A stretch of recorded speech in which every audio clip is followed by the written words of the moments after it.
আলাইকুম। আজকে আমি কিছু খুবই গুরুত্বপূর্ণ প্রণালী নিয়ে আলোচনা করব, যেগুলো বেশিরভাগ চাকরির পরীক্ষায় আসে।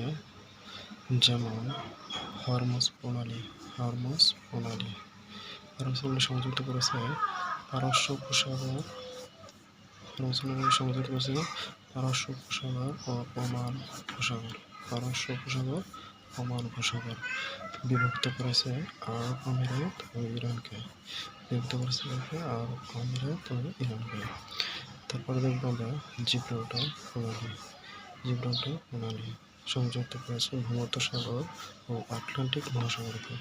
জিব্রাল্টার প্রণালী সংযুক্ত করেছে ভূমধ্যসাগর ও আটলান্টিক মহাসাগরকে। বিভক্ত করেছে ইউরোপ ও আফ্রিকাকে। তাহলে জিব্রাল্টার প্রণালী বিভক্ত করেছে ইউরোপ ও আফ্রিকাকে। তারপরে দেখব আমরা বসফরাস প্রণালী সংযুক্ত করেছে কৃষ্ণ সাগর ও মর্মর উপসাগরকে। বসফরাস প্রণালী সংযুক্ত করেছে কৃষ্ণ সাগর ও মর্মর উপসাগরকে। বিভক্ত করেছে এশিয়া ও ইউরোপকে। তারপর দেখব আমরা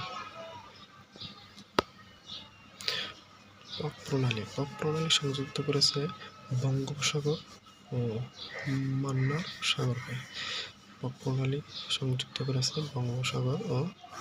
সাগরকে। এটি বিভক্ত করেছে ভারত ও শ্রীলঙ্কাকে।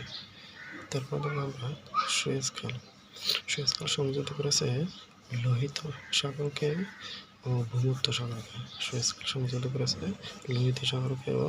ভূমধ্যসাগরকে। বিভক্ত করেছে আফ্রিকা ও এশিয়াকে। ধন্যবাদ।